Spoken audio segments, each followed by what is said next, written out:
This is my little video report on my importing experience for importing this 1988 Toyota Hilux with a 2.4 liter non-turboed diesel engine, 9,300 original kilometers at the time of importation.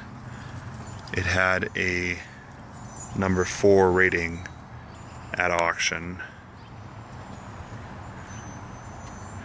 As I give my report, I'll walk around giving close-up shots so that you can get an idea of the overall condition of this truck.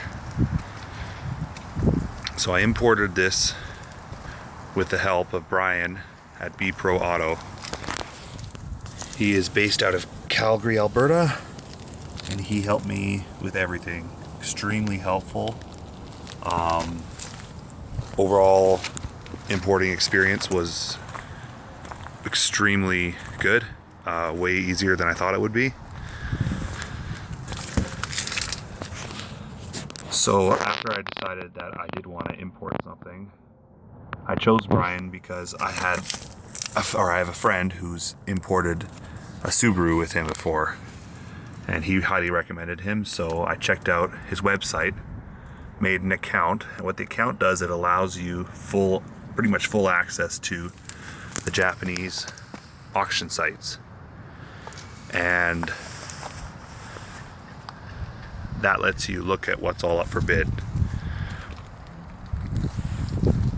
After I had I originally wanted to import a 70 series Land Cruiser, but they were too expensive out of my price range, and I tried bidding on some, but they kept going for way higher than my budget. So I kept looking, and before I could start bidding on items with Brian's help, what I would do is, well, first you have to put down a $1,000 deposit. And that $1,000 deposit is that if Brian bids on something on your behalf and you fall through, he's got $1,000 from you in his pocket, and then hopefully he can turn the vehicle around, sell it, and make back whatever that vehicle cost. So he had my $1,000, and I'd find a vehicle I was interested in, and he'd get it translated. The auction report was all in Japanese, so he'd get a translation for me. Then, if I decided I wanted to bid on it, I'd give him my budget for that vehicle, because sometimes I'd be willing to pay less for a vehicle if it wasn't as in nice condition as I wanted.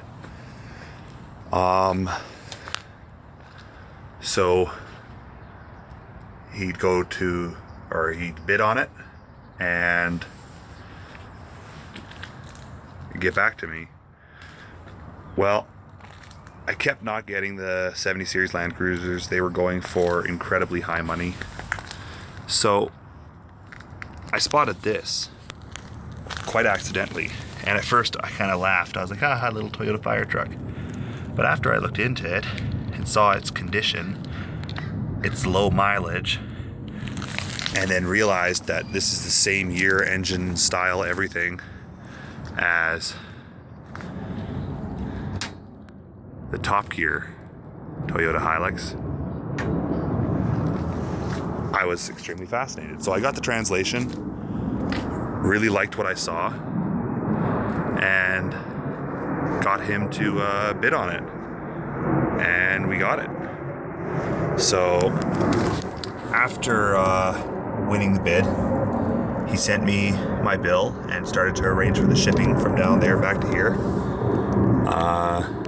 Bank transfer, sent him the rest of the money. And for those of you who are wondering, so far I'm into this for just over 16 grand.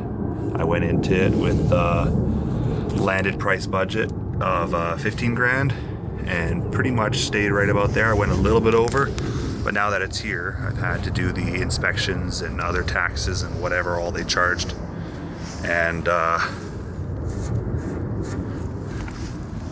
yeah. Some people think it's a crazy price. I think it's worth it.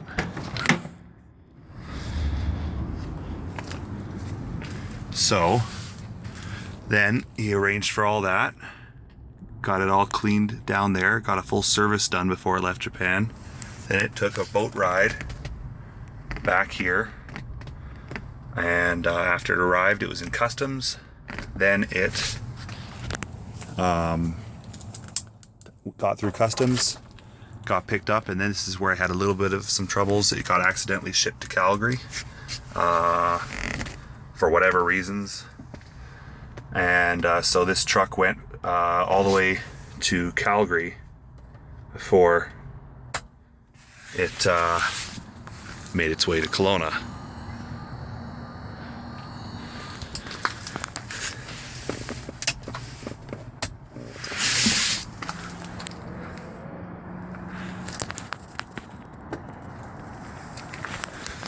So it arrived, got it dropped off directly to my mechanic to get it inspected.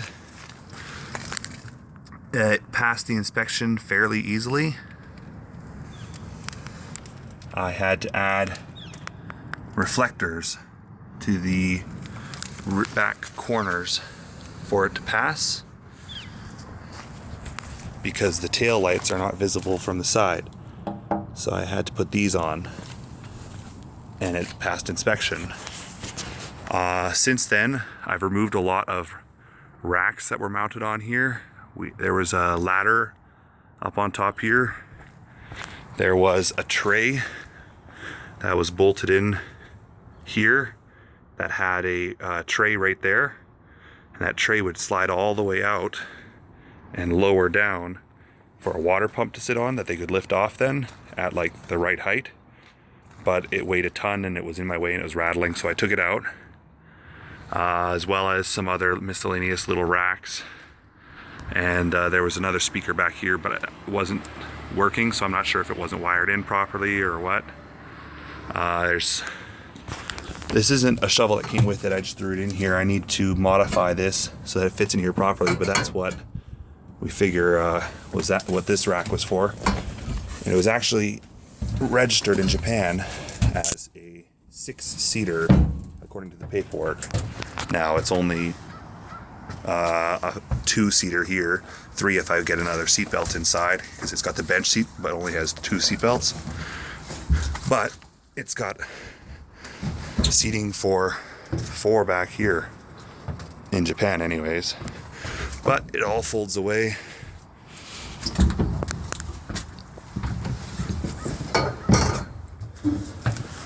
So I removed all the extra stuff that was rattling around.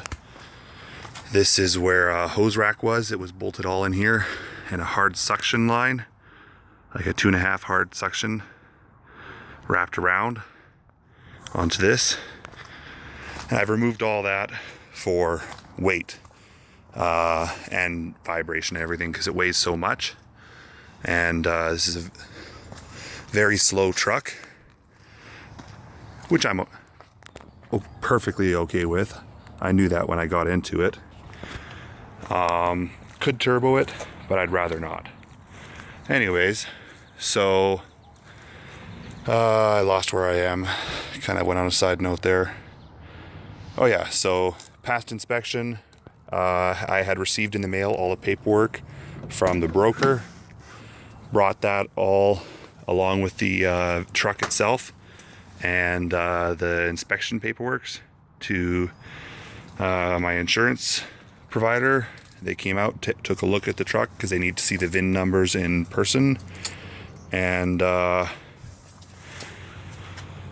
yeah, it's registered, insured, and I'm loving it. So now I'll fire it up for you guys so you can see how it starts. Wait for the glow plugs to click. Click.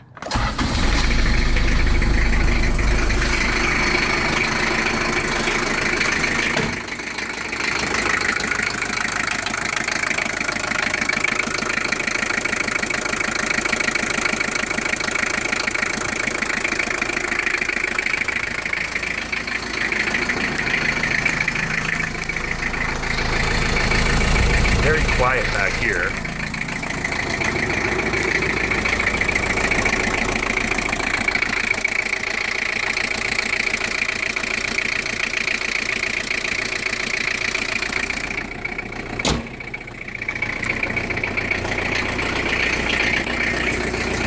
So far, with all this weight on the back, I've been getting an average of I got a best fuel consumption so far of 23 miles per gallon.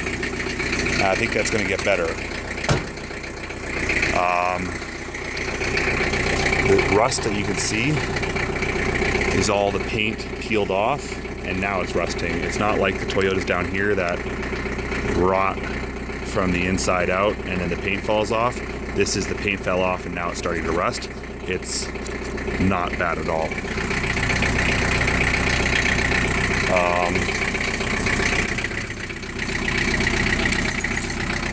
My plan is, because I'm going to drive this in the winter, I want to get the frame treated, but there's not a speck of rust on it. This is all just dust. It's shiny like new. My plan is, for the winter at least, to take this box off and put an aluminum flat deck on if I can afford it. I'm not sure how much it's going to cost. Put an aluminum flat deck on it, as well as I'm getting an aluminum bumper built to protect it from deer. So I'll have an aluminum bumper on the front and a flat deck on it. And then, I mean, in the future, I'd like to re-gear it so I can run bigger tires and lockers at the same time. A little lift kit, not much. And possibly turn this box into a overlanding camping trailer, so that the two would be a matching set. And I could put a spare tire in here and possibly close this all off at the back, put doors back here, and then maybe right at this height here, cut everything off along here and put a lip all the way around, a perfectly rectangle lip, because this is a funny shape. So square it all off and then put one of those, take a canopy for this box. I have one at home. Cut the top 4 or 6 inches of canopy off, fill in the holes where the windows used to be, and make a pop top camper on the top, so that I could have a bed right here, a mattress set up, and pop the top up. So when I get to my camping site, I level the trailer off, pop the top on it. I can sleep up there, have my doors, put some windows in maybe on the doors and stuff. Who knows? It could be a really cool build. We'll see what happens. I don't have a definite plan. I'm getting the bumper built soon, and when the bumper's built, I'm gonna get an idea of how much it would cost to put a deck on it, and that will help with keeping this from rusting until I get a chance to get it restored, and as well as decreasing the weight. More power to go up the hill, or less weight to bring up the hill, so more speed to go up the hill, and better fuel economy. Yeah, I think I've covered everything I was going to cover. So, yeah, I hope that that's answered some of the questions that you've all been wondering and asking. So yeah, overall, 10 out of 10 for my first importing experience. Cheers.